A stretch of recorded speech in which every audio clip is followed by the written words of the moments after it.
mengulang-ulang nasihat itu disyariatkan dan bukan tanpa maksud. Allah membuat adegan, ada orang bertanya, Rasul menjawab dengan jawaban yang sama, bertanya lagi jawaban yang sama, bertanya lagi yang sama. Ini maknanya adalah mengulang-ulang materi nasihat.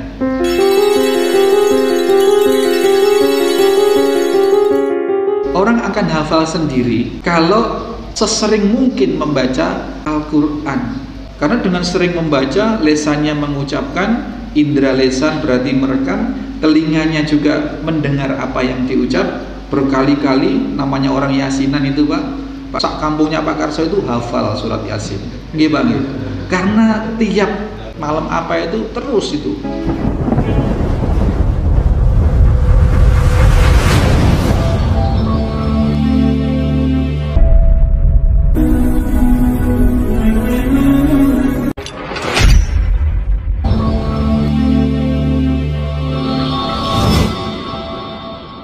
Assalamualaikum warahmatullahi wabarakatuh. Innal hamdalillah nahmaduhu wa nasta'inuhu wa nastaghfiruh wa na'udzu billahi min shururi anfusina wa min sayyiati a'malina. May yahdihillahu fala mudhillalah wa may yudlil fala hadiyalah. Asyhadu an la ilaha illallah wahdahu la syarikalah. Asyhadu anna Muhammadan abduhu wa rasuluhu la nabiyya ba'dah. Allahumma salli wa sallim wa barik ala Muhammadin wa ala alihi wa sahbihi wa mawalah. Qala Allah ta'ala, ya ayyuhalladzina amanu taqullaha haqqa tuqatih wa la tamutunna illa wa antum muslimun. Amma ba'du, innal asdaqal hadis kitabullah ta'ala wa khairal hadi hadi Muhammad sallallahu alaihi wasallam wa syarrul umur muhdatsatuha. Bahwa sebaik-baik kalam adalah kalam Allah, firman Allah Al-Qur'anul Karim. Sebaik-baik petunjuk adalah petunjuk baginda Nabi sallallahu alaihi wasallam, dan seburuk-buruk urusan adalah mengada-adakan di dalam beribadah. Mudah-mudahan salawat serta salam kita senantiasa terhatur kepada junjungan kita Nabiullah Muhammad sallallahu alaihi wasallam. Ma'asyiral muslimin rahimani wa rahimakumullah, jamaah salat subuh musalla Al-Hikmah. Di antara upaya kita menyiram tanaman amaliyah kita adalah berupaya mengistiqomahkan amal soleh. Di antaranya majelis ilmu yang kita selenggarakan ini, mudah-mudahan Allah akui sebagai upaya keistiqomahan kita, sehingga Allah memberikan kemudahan, taufik, sehingga kita mudah kelak mencapai hasil sebagaimana yang Allah, yang Rasulullah janjikan. Kita memasuki hadis yang ke-48 dari sahabat Abu Hurairah. Wa an Abi Hurairah radhiyallahu anhu anna rajulan qala lin nabiyyi sallallahu alaihi wasallam. Sesungguhnya telah datang menghadap Nabi kemudian mengatakan ausini. Sahabat itu berkata, berilah aku wasiat ya Rasulullah. Qala Rasul sallallahu alaihi wasallam kemudian menjawab, la taghdab. Faraddada mirara. Qala, kemudian orang itu mengulang kembali pertanyaannya, dan qala Nabi menjawab, la taghdab. Rawahul Bukhari. Singkat Bapak sekalian, la taghdab, jangan kau marah. Sahabat ini setelah ditelusuri, beliau bernama Jariyah bin Qudamah. Nama Jariyah ini sebenarnya nama seorang budak perempuan, tetapi sahabat ini laki-laki dan bernama Jariyah bin Qudamah. Telah kita singgung bahwa sahabat Nabi Shallallahu Alaihi Wasallam itu semua mendapat gelar, mendapat pengakuan dari Nabi, persaksian dari Nabi, pengakuan dari Allah Subhanahu Wa Taala sebagai radhiyallahu anhum. Jadi sahabat Jariyah ini termasuk salah satu sahabat yang kurang terkenal. Sebagaimana Mu'adz bin Anas tempo hari juga sahabat yang jarang kita dengar. Tetapi tidak terkenalnya sahabat itu ya. Namanya sahabat, kedudukannya di sisi Allah, keutamaannya dibanding dengan kita sangat-sangat jauh Bapak Ibu sekalian. Kemarin kita sampaikan Nabi sendiri menyatakan bahwa kalaupun kalian berinfak emas 1 gunung Uhud, maka keutamaannya, pahalanya di sisi Allah Subhanahu wa taala tidak akan bisa menyamai dengan sedekahnya para sahabat, meskipun hanya semut, 1 carukan atau separuhnya emas yang sama. Ini menunjukkan bahwa sahabat Nabi itu keutamaannya sangat-sangat utama, sangat-sangat mulia. Maka semua mendapat gelar, mendapat pengakuan, doa sekaligus pengakuan radhiyallahu anhum. Untuk masing-masingnya radhiyallahu anhu. Mudah-mudahan Allah meridhoinya dengan gelar beliau telah diridhoi oleh Allah Subhanahu wa taala. Nabi sendiri sallallahu alaihi wasallam terhadap para sahabat ini menyatakan bahwa ashabi, sahabat-sahabatku ini kan nujum, seperti halnya bintang-bintang di langit. Muqtadaitum ihtadaitum. Maka kalau kalian meminta petunjuk, kalian pasti akan mendapat petunjuk. Jadi Nabi mengeneralisir sahabat Nabi itu yang mana saja. Diibaratkan sahabat itu sebagai bintang-bintang di langit. Kalau bintang itu untuk orang-orang zaman dahulu Bapak sekalian kan tidak ada kompas, tidak ada Google Map. Jadi kalau mau berjalan kemana, berenang kemana, para pelaut, para pejalan di padang pasir yang tidak kelihatan batas barat, batas timur di tengah lautan, itu yang dipakai petunjuk arah adalah bintang. Maka Nabi Shallallahu Alaihi Wasallam menyatakan ashabi kan nujum, seperti halnya bintang-bintang untuk mendapat petunjuk.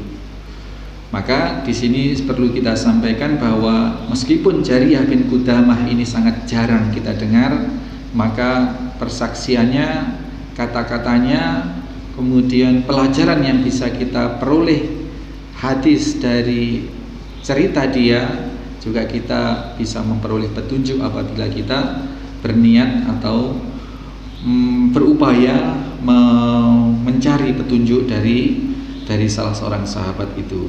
Hadis ini dengan perkataan yang singkat seperti itu tadi, Rasulullah SAW seolah memberikan pesan kepada kita bahwasanya siapapun kita, janganlah segan untuk memberi nasihat kepada orang yang nyata-nyata minta nasihat. Abu Hurairah meriwayatkan, mengisahkan bahwa sahabat ini datang kepada Nabi untuk minta nasihat, untuk minta wasiat. Bahasanya adalah usini, berilah aku wasiat ya Rasulullah. Ini kita bedakan dulu Bapak sekalian, wasiat dengan nasihat. Kalau wasiat itu sifatnya sama, kata-kata, ucapan yang diperuntukkan kepada orang lain yang bermanfaat, tetapi sifatnya berangkat dari rasa cinta kasih. Kalau nasihat itu sama, ucapan, ungkapan yang ditujukan kepada orang lain untuk memperoleh kebaikan, tetapi sifatnya umum. Jadi wasiat itu terkhusus bagi orang-orang dekat, orang-orang yang dikasihi, orang-orang yang dicintai, sehingga harta yang diwasiatkan itu pasti kepada orang-orang terdekat. Sehingga untuk wasiat ini tidak ada prosedur etikanya, karena sudah pasti baik. Para sahabat mencintai Nabi dan Nabi mencintai para sahabat, sehingga sahabat ini mintanya bukan nasihat tetapi usini, bukan insahli, bukan nasihatilah aku wahai Nabi, tetapi usini. Tapi kalau nasihat itu sifatnya umum, sebagaimana Nabi menyatakan bahwa ad-dinun nasihah, agama ini adalah nasihat.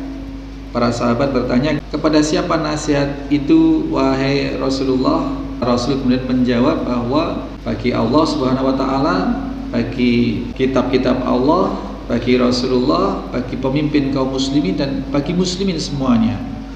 Ini adalah nasihat yang sifatnya adalah general.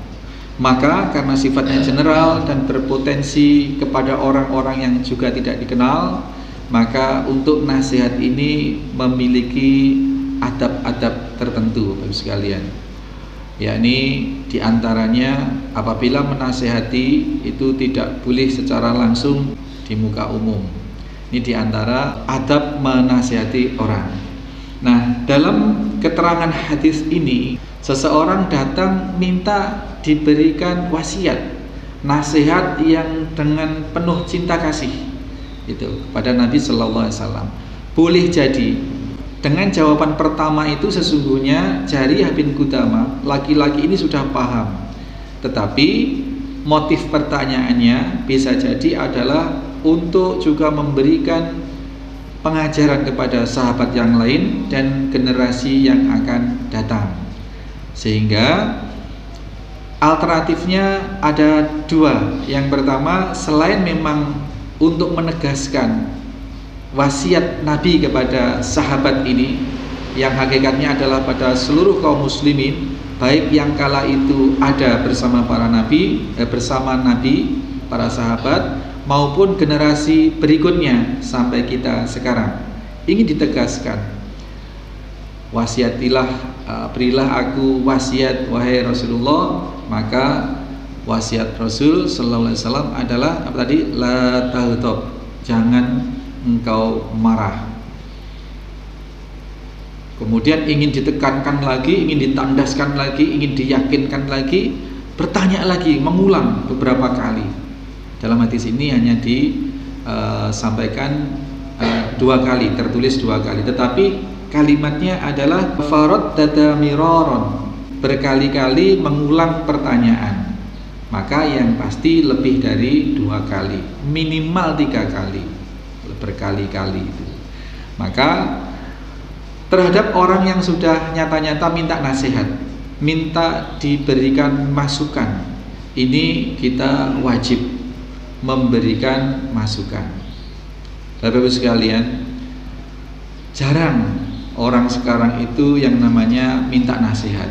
Yang ada, kalau ada sesuatu yang tidak benar, posisinya dua, tidak merasa tidak benar, satu. Yang kedua, kalau kemudian ada masukan atau ada nasihat, itu kadang-kadang tidak bisa menerima.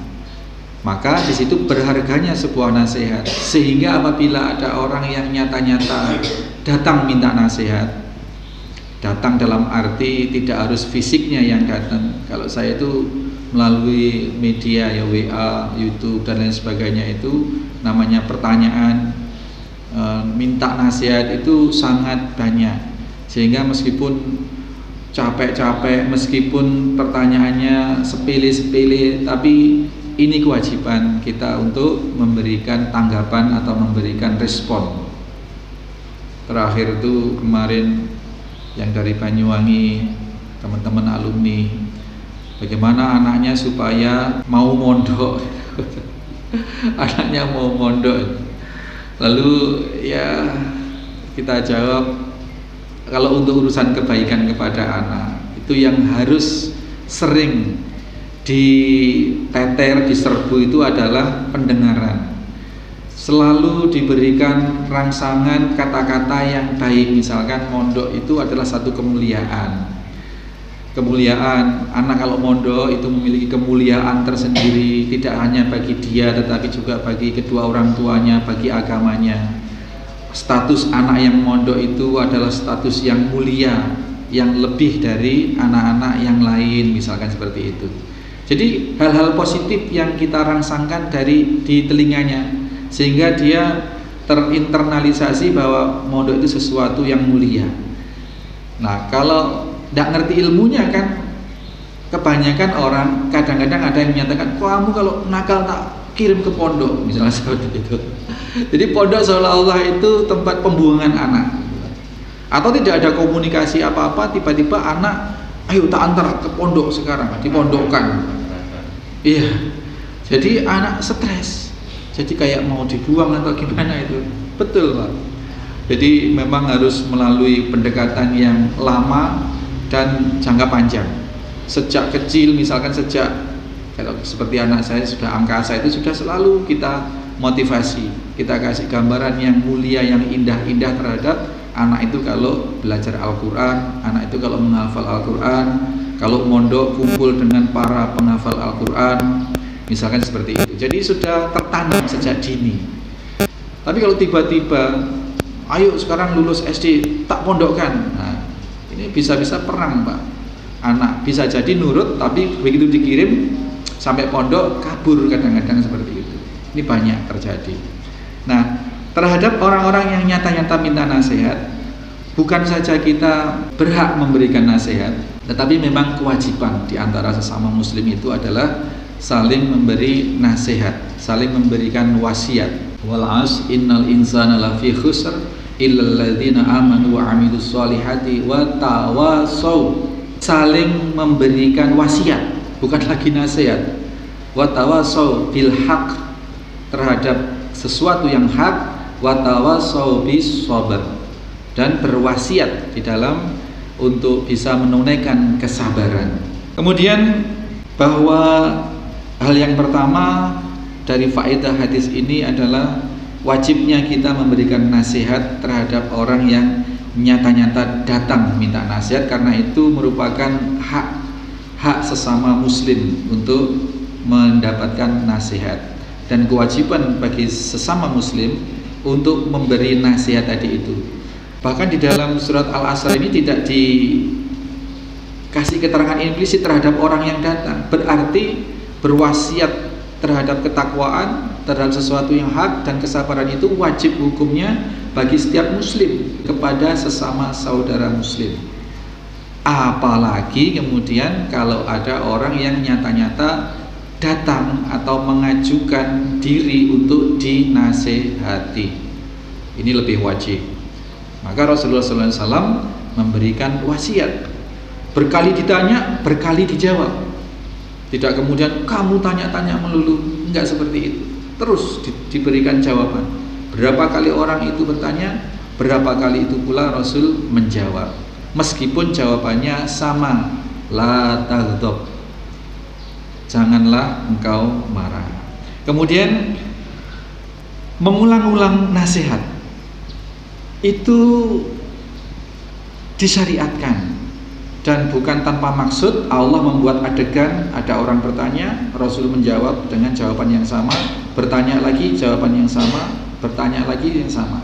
Ini maknanya adalah mengulang-ulang materi nasihat, mengulang-ulang materi yang disampaikan.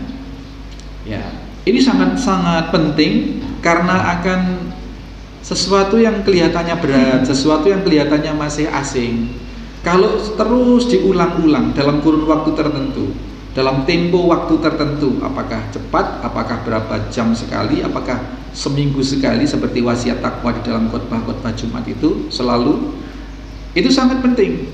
Karena sesuatu yang asing apabila dilakukan pengulangan-pengulangan, maka akan menjadi familiar di dalam diri seseorang. Maka apapun kalau itu terus diulang, maka sudah akan menjadi pembiasaan di dalam bawah sadar manusia. Maka sering saya katakan Bapak sekalian, di mana-mana tempat, Al-Quran itu tidak perlu dihafal. Orang akan hafal sendiri kalau sesering mungkin membaca Al-Quran.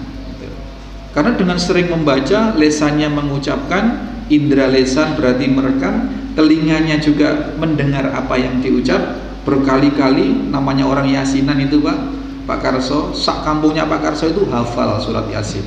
Nggih Pak, nggih. Karena tiap malam apa itu terus itu hafal. Maka jangan heran, iya, kenapa tidak pernah merasa menghafal Al-Quran tapi tiba-tiba hafal Al-Quran? Karena saking seringnya diulang. Nasihat yang baik juga demikian kepada anak-anak kita Di saat anak-anak kita ini tidur ayam, Pak, ketika tidur tapi belum terlalu lelap itu, atau kalau sudah tidur lelap anak kita itu terbangun garuk-garuk ngolet, itu dalam posisi beta alfa theta. Jadi dalam posisi kesadarannya itu di bawah kesadaran normal. Disitulah, Pak, kalau jenengan mau ngasih nasihat, kalau jenengan mau membentuk anak seperti apa, oh Masya Allah, anak ini nanti jadi penghafal Al-Quran, jadi orang muttaqina imama, jadi panutan orang-orang yang muttaqin, ya nak. Mulai besok rajin, mulai besok tidak nakal, seperti itu. Itu diulang-ulang meskipun secara fisik kesadarannya tidak dengar, tetapi bawah sadarnya dengar. Itu jadi pengulangan nasihat. Kita setiap Sabtu pun juga, setiap Sabtu pagi di sini ittaqullah, bertakwalah kepada Allah. Majelis ilmu ini adalah taman surga, ya. Kita senang dengan taman surga. Nasihat Nabi sallallahu alaihi wasallam, idza marartum bi riyadil jannah farta'u fiha. Apabila kalian mendapati taman surga, maka kalian mampir dan merumputlah, ambil sebanyak-banyaknya apa yang ada di dalam taman surga itu. Ya, taman surga adalah majalisul ilm, majelis ilmu. Yakni majelis yang di dalamnya dikaji tentang sesuatu yang halal dan yang haram berulang-ulang. Oh, itu kajiannya setiap Sabtu ngomongin itu lagi. Perlu, sangat perlu. Beberapa mutiara-mutiara tentang majelis ilmu beberapa Sabtu sekali kita ingatkan lagi, kita ulang lagi, perlu. Bukan karena kita tidak tahu, tetapi di antara tujuannya adalah pentingnya mengulang-ulang kebaikan itu, diperdengarkan, disampaikan, supaya kita tidak terasa tiba-tiba sangat kangen dengan majelis ilmunya siapa saja. Mas Arga itu kalau cerita ke saya, Pak, nanti di malam apa ada di sana Ustadz Muhammad di sana, senang. Mas Arga ini Mas Arga ya, kajian cerita di jihad, kalau di jihad malam apa, di An-Nur malam apa, itu di Ar-Rahmah, dulu ada di Al-Ikhlas, gitu. Senang itu. Jadi sudah terinternalisasi di bawah sadar bahwa majelis ilmu itu sangat bermanfaat, sangat menyenangkan. Maka disinilah salah satu fawaid dari hadis ini adalah mengulang-ulang nasihat kebaikan. Yang berikutnya adalah bahwa kemarahan, Bapak Ibu sekalian, kemarahan itu ujung-ujungnya menimbulkan kebinasaan.